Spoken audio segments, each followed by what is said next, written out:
talking a little bit about the meta that is developing in Regulation E. A, B, C, D, E. In Regulation E, my brain just like shut off for a second there. Hello everybody, welcome back to my channel. I am Lucky Wolf, and today I'm going to be talking a little bit about Regulation E and how the meta is developing, about the first 3 regionals, right? Yes, Peoria, Sacramento, and Lille. I believe I'm going to be talking about how the meta is developing and kind of trends that we saw in those regionals. And honestly, I'm just making this video because I genuinely just want to talk about this. I think the meta is developing in a kind of really fun and interesting way, and I would love to hear y'all's thoughts in the comments down below. Let me know what you think about the meta that is coming out of these regionals, about how the meta is developing overall, and what you think about Regulation E. But I'm gonna do my best, but this might be just slightly on the chaotic side. I didn't take notes, but I do know what I want to talk about, so I am gonna ask that you bear with me. But the first thing I am going to look at, so there are three big things I kind of want to touch on in this video. 1, Hisuian Arcanine had the 3-peat, baby! Yes, Hisuian Arcanine did win not 1, not 2, but as you may have guessed it, 3 regionals in a row. We did see they're differently built, differently trained Hisuian Arcanine, but it's still kind of wild to me. This was a Pokemon I could not have been more wrong. I was like, well, I think that there will definitely be niche areas where, but before we started playing with Hisuian Arcanine, I definitely thought there are going to be niche areas where this Pokemon can thrive, but being 4 times weak to ground and 4 times weak to water, both decently common moves. Additionally, the fact that Hisuian Arcanine came out and triple won regionals, where in the most used, Urshifu, Water Ogerpon, and Landorus are 3 of the most used Pokemon in the meta right now, and Arcanine is still finding a way to thrive. So I definitely want to touch on the fact that Arcanine did go for the 3-peat. I also want to talk about the fact that we are now seeing Tera Dragon as a defensive Tera type, and Tera Dragon Gholdengo did win Peoria regionals, so that's another thing I want to touch on. And the third thing I want to touch on is going to be how we are seeing the meta develop in a really physically oriented way, and that's one of the reasons that Iron Defense Body Press Komao was also able to win a regional. So those are kind of like the 3 things I want to touch on, and then I'm also going to talk a little bit about all the different Pokemon that we are seeing kind of come out of the meta, and some reasons why I think that they may be good. So I kind of already touched on it a little bit, but I do want to talk. Oh, let me make myself tinier. I'm sorry. I didn't know I was so big. What was I even doing? Dang, I was massive. Okay, this feels more normal. This feels more normal. Hi, hello, this is more normal. The first thing I do want to talk about is the Hisuian Arcanine, and we are seeing kind of like 2 different ways of training Hisuian Arcanine, but Hisuian Arcanine did go ahead and did win 3 regionals in a row. We see the Hisuian Arcanine on James's team, and James was running a choice band Tera Fairy, Tera Blastin' Arcanine. I think that's a great choice. So the Tera Fairy, it does mean that you resist the Drain Punch that could be coming in from the Iron Hands, and you can hit Iron Hands back with a very powerful Fairy type Tera Blast if you do choose to do that. On Michael's team, we do see it was a Citrus Berry Arcanine, and it did have Howl as well as Will-O-Wisp, so a much more supportive Arcanine to James's much more offensive Arcanine. And then also at the Lille Regional, we did see another Choice Banded Arcanine, so Choice Banded Arcanine did win 2 of the regionals, and the support set did win the other regional, did win Sacramento. And so I think Hisuian Arcanine being able to resist Chi-Yu's fire type attacks and being a swap-in, being able to resist Chi-Yu's attacks and being able to resist fairy type attacks from the Fluttermane as well. Additionally, having the Intimidate. Intimidate is always going to be an incredible ability, especially because we are seeing that the meta is trending very, very physical right now. So I do have pulled up somewhere, I apologize, bear with me. I do have pulled up right here at least the top Pokemon from Sacramento, right? So this is top 12 Pokemon most popular day 1 from Sacramento.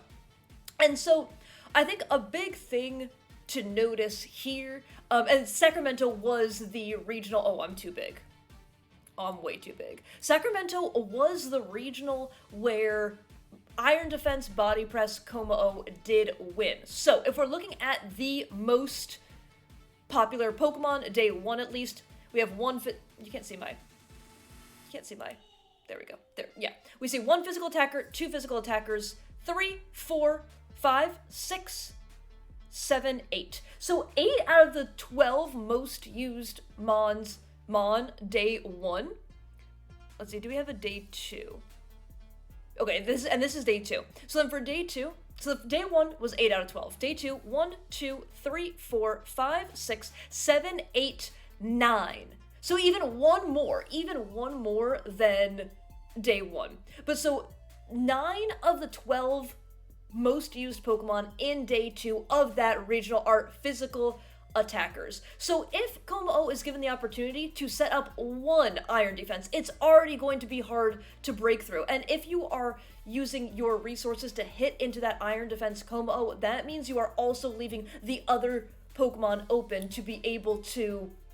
You're also leaving the other Pokemon open to be able to attack. Additionally, if you try to KO all of Como-O's teammates, then you are leaving the Como-O alone to set up to +6, and then Body Press, Body Press, Body Press, Body Press. Body Press at +6 is going to OHKO a lot of Pokemon. And if you're thinking about Fluttermane, because Fluttermane is a ghost type, it is immune to Body Press, the Como-O was also running Iron Head. So you also have the Iron Head to hit the Fluttermane for super effective damage as well. But seeing how physical the meta is trending in Regulation E, it just, like, Intimidate. That's one of the reasons. Intimidate is so valuable, and let's see who is number 2 right here. Landorus, one of the king intimidators themselves, I would say. So Landorus for Intimidate as well. And things like Reflect, things like Will-O-Wisp, are gonna be so valued, because if somebody is using, here, hold on, let me go to, so we're looking at Sacramento, right? We were looking at Sacramento. So Sacramento right here. So if we're looking at the runner, if we're looking at Riley Fectura's team, who was the runner-up in Sacramento, 1, 2, 3, 4, 5. That is 5 physical Pokemon. You are, and Michael Zhang was running Will-O-Wisp on the Arcanine. So you have so few safe swap-ins for the Will-O-Wisp. One is the Ogerpon, because Ogerpon is a fire type, and if Ogerpon does choose to Tera, will remain a fire type, so you cannot burn the Ogerpon. But King Gambit doesn't want to take a Will-O-Wisp. None of these Pokemon want to take a Will-O-Wisp. And that also means that there are very few board states where you want to sit there and take Intimidates. I think an example of a board state where you could take Intimidates, you have the King Gambit. That way, you are going to be boosted if they intimidate you, but there will still be Will-O-Wisp on deck, as well as the Iron Defense. So I just think, to see how physically the meta is trending. Additionally, on Rogov's team, 1, 2, 3, 4 physical attackers. There are 2 special attackers. However, Alolan Ninetales isn't always known for the damage it's going to dish out. A lot of times, Alolan Ninetales is fantastic at support. You get to set up the Hail, so you get the defense boost. You get to set up Aurora Veil, so you have another boost to your physical and your special defense. You can go for Encores to really disrupt your opponent. You can go for Icy Winds to slow down your opponent. You can go for Blizzards for those spicy freezes as well. So the Heatran, really the special attacker that's going to be doing damage here as well. So just, I think that Iron Defense, Shelter, Reflect, Will-O-Wisp, Intimidate, all those kind of moves, Bulk Up Annihilate, let's say, are going to be, we are seeing their value, and by seeing their value, I mean one literally won a regional. Oh, hair. What you doing there? Stay out of my way. So I think that we're seeing that how physically the meta is trending. And I just think when you're team building, that is something very, very important to note. You don't want your team to get walled out by, like I said, Iron Defense, or by Bulk Up, or you make sure you have swap-ins to Will-O-Wisp, or make sure you have a way to redirect the Will-O-Wisp if it does come to that. So that is one of the big, that's actually kind of 2. Did I just slip in there and actually talk about 2 things? I think I did. So I talked about how physically the meta is trending and kind of why why Hisuian Arcanine stonks up and why Como stonks up. The other thing that I really wanted to touch on, because I just think it's a really, I hate the word interesting, but I do think it's a really interesting meta development, if you will, is the Tera Dragon Gholdengo that James did use to win Peoria Regionals. And usually in a meta where Fluttermane is absolutely still dominant, you wouldn't see a lot of Tera Dragon as a defensive Tera. However, with the rise of Ogerpon, with the rise of Water-type moves and Grass-type moves, and you also have Rillaboom with Grassy Glide, then you do see, I even have it pulled up over here. So, you do, oh my gosh, I'm in the way. Hello, move. You do see the Grass-type. You do see that Dragon right here. Dragon resists Grass, Fire, Water, and Electric-type. So, go back over here. So because you are resisting those typings, you resist the most common Ogerpon moves. You resist Water-type Ogerpon moves, which will also run Grass moves. You resist Fire-type Ogerpon moves, which will also run Grass moves. You additionally are resisting Rillaboom's moves. You are resisting any sort of Thunder Punches that might come your way from the Iron Hands. You are resisting any sort of a Rapid Strike Urshifu moves as well. So it's a really, really smart choice right now with all of the Ogerpons. And look, every team has an Ogerpon. Between Water and Fire, every single team has an Ogerpon. So having the ability to actively resist those types of moves is really fantastic, especially because Gholdengo is weak to fire. So being able to then resist the fire type, then also, because you might think, oh, you could just go water type, but you are also then resisting with the Dragon Tera, you are not only resisting the fire type moves that you were previously weak to, you are also resisting the water type moves, and you are also resisting the grass type moves that Ogerpons really genuinely always or almost always carry, whether it is Hornleech, whether it is Woodhammer, whether it is Grassy Glide, you will be resisting those as well. So you're not put into an awkward pin where you say, okay, well, I need to Tera Water so that I'm not weak to the fire type Ivy Cudgel that's coming out, but then next time I'm going to make myself weak to the Hornleech that's going to be coming out. No, you're no longer in a pin.